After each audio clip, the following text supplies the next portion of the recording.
আল্লাহ কেন আপনাকে কষ্ট দিচ্ছেন? মানুষের জীবনে কষ্ট, দুঃখ, ব্যথা, অপমান, বঞ্চনা এসব যেন এক অবিচ্ছেদ্য অংশ।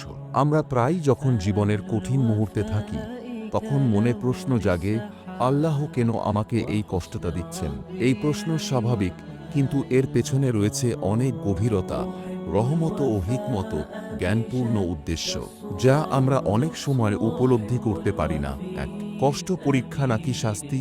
আল্লাহ তাআলা বলেন, আমি অবশ্যই তোমাদেরকে পরীক্ষা করব কিছুটা ভয়, ক্ষুধা, ধনসম্পদ, জীবন এবং ফসলের ক্ষয়ক্ষতির মাধ্যমে।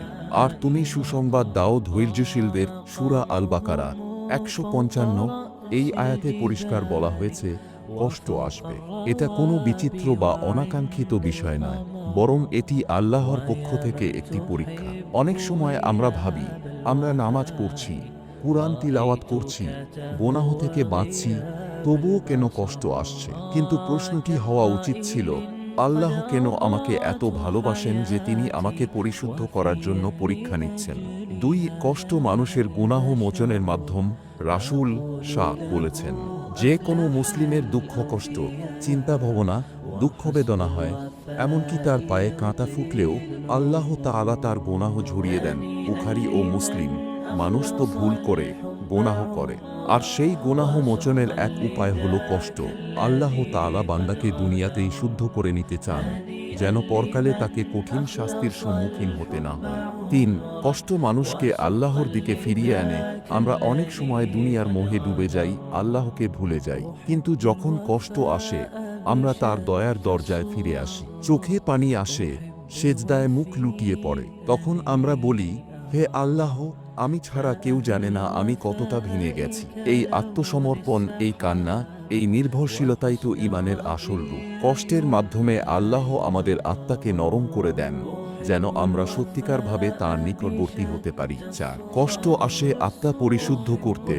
কষ্ট আমাদের অহংকার ভেঙে ফেলে। আমাদের শক্তি, সৌন্দর্য, প্রভাব সবকিছুর অন্তিম সীমা আমাদের চোখে আঙুল দিয়ে দেখিয়ে দেয়। তখন আমরা বুঝি সবকিছুর মালিক একমাত্র আল্লাহ। তখন আমাদের হৃদয়ে নরম হয়, আত্মা নম্র হয়। কষ্ট না এলে এই পরিণতি অনেক সময় সম্ভব হয় না। পাঁচ আল্লাহ ভালোবাসেন বলেই পরীক্ষা করেন। রাসূল শাহ বলেছেন, যাকে আল্লাহ ভালোবাসেন তাকে তিনি পরীক্ষা করেন। তিরমিজি। এটা খুবই গুরুত্বপূর্ণ এক বিষয়। আল্লাহ তাআলা পৃথিবীর কাউকে তুচ্ছ কোনো কষ্ট দেন না, যদি না তাতে কোনো রহমত বা হিকমত থাকে। এই দৃষ্টিভঙ্গি থাকলে কষ্টকে বোঝা নয়, বরং আশীর্বাদ মনে হয়। ছয় প্রতিটি কষ্টের পরে রয়েছে কল্যাণ। আল্লাহ বলেন, নিশ্চয়ই কষ্টের সাথে রয়েছে স্বস্তি। সূরা আশ-শারহ ৬।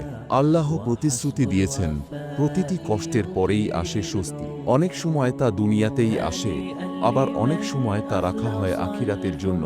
আল্লাহ তাঁর বান্দাকে কখনোই বিমুখ করেন না।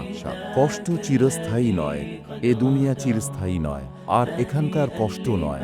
আজ যে যন্ত্রণায় আপনি ক্লান্ত, কাল সে যন্ত্রণা হয়তো থাকবে না। তাই কষ্টের সময় বলুন, ইন্না লিল্লাহি ওয়া ইন্না ইলাইহি রাজিউন। আমরা আল্লাহর জন্য এবং আল্লাহর কাছেই আমাদের ফিরে যেতে হবে। এই বাক্য শুধু দুঃখ প্রকাশ নয়, বরং এক শক্তিশালী স্বীকৃতি, আপনি এই কষ্টকেও আল্লাহর পক্ষ থেকে মেনে নিচ্ছেন। শেষ কথা, আল্লাহ আমাদের এমন কোনো কষ্ট দেন না যা আমরা সহ্য করতে পারি না।